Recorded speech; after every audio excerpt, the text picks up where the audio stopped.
नमस्कार, मैं हूं अंकुर और आप देख रहे हैं सत्यहिंदी.com।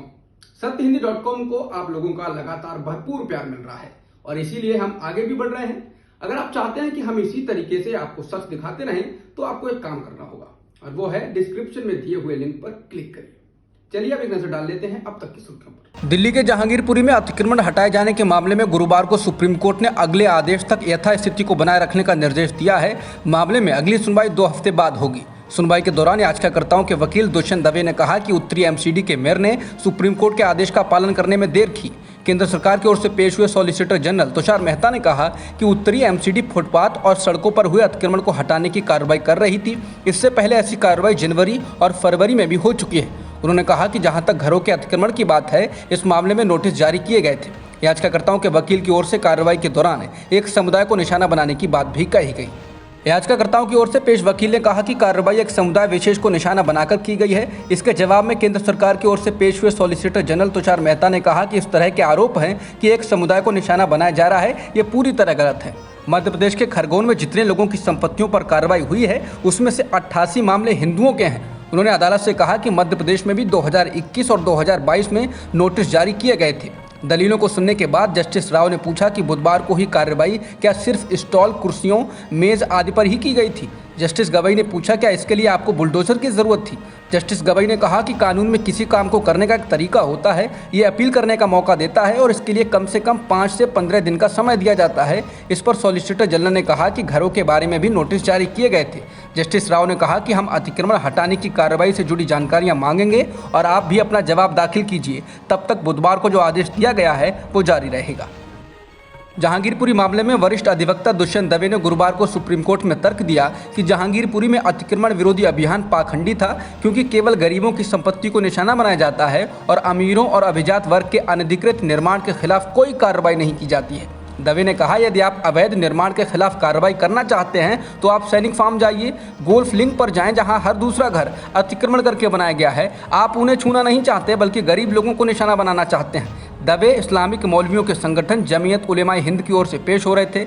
दवे ने कहा कि दिल्ली में लाखों लोगों वाली 731 अनधिकृत कॉलोनियां हैं और आप एक कॉलोनी चुनते हैं क्योंकि आप एक समुदाय को निशाना बनाते हैं। उन्होंने बताया कि दंगों के कुछ दिनों बाद भाजपा के दिल्ली अध्यक्ष आदेश गुप्ता ने उत्तरी दिल्ली नगर निगम के आयुक्त को एक पत्र लिखकर आग्रह किया कि दंगाइयों की संपत्तियों पर एक बुलडोजर चलाया जाए।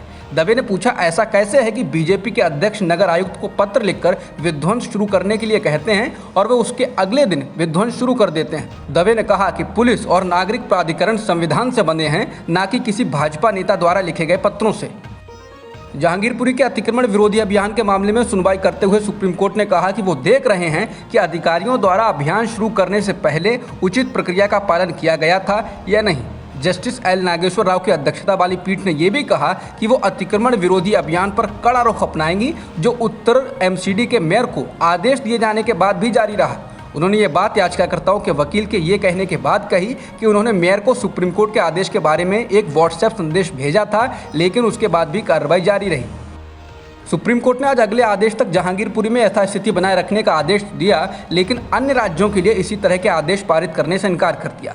जमीयत की ओर से वरिष्ठ अधिवक्ता कपिल सिब्बल ने अन्य राज्यों में भी इसी तरह से निर्माण को गिराने पर रोक लगाने की मांग की, तो न्यायमूर्ति राव ने कहा कि हम देश में विध्वंस पर रोक नहीं लगाने जा रहे हैं। सिब्बल ने कहा कि वो केवल बुलडोजर के माध्यम से विध्वंस पर रोक लगाने की मांग कर रहे हैं। इस पर अदालत ने कहा कि हम देखेंगे। इसके साथ ही ये भी कहा कि निर्माण को गिराने का काम हमेशा बुलडोजर या कुछ अन्य मशीनों के साथ ही होता है, जिस पर सिब्बल ने कहा कि ये ज़रूरी नहीं। जिसके बाद अदालत ने कहा कि कोई एक ही जैसा आदेश सभी जगह के लिए नहीं हो सकता है।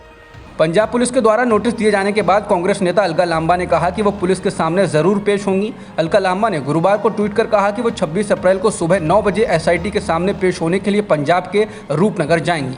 बता दें कि पंजाब पुलिस बुधवार को अलका लांबा के दिल्ली स्थित आवास पर पहुंची थी और वहां उन्हें नोटिस दिया गया था।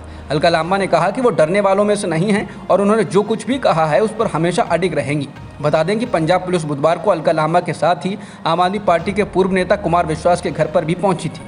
अलका लांबा ने ट्वीट कर ये भी बताया कि पंजाब पुलिस के द्वारा कानूनी नोटिस दिए जाने के बाद पंजाब कांग्रेस के प्रभारी हरीश चौधरी, पंजाब कांग्रेस के अध्यक्ष अमरिंदर सिंह राजा, नेता विपक्ष प्रताप सिंह बाजवा, पूर्व प्रदेश अध्यक्ष नवजोत सिंह सिद्धू सहित तमाम आला नेताओं ने उन्हें फ़ोन किया और साथ चलने की बात कही।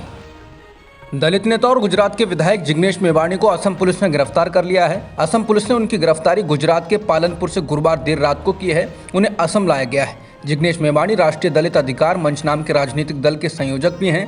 कांग्रेस के कुछ नेताओं और मेवाणी के समर्थकों ने अहमदाबाद एयरपोर्ट पर पुलिस की कार्रवाई का विरोध किया, जिसके बाद पुलिस ने मेवाणी के ट्वीट को लेकर उनके खिलाफ मुकदमा दर्ज होने से जुड़े दस्तावेज दिखाए। दस्तावेजों के मुताबिक असम के कोकराझार जिले के भवानीपुर के रहने वाले अनूप कुमार डे की शिकायत पर मेवाणी के खिलाफ मुकदमा दर्ज किया गया है।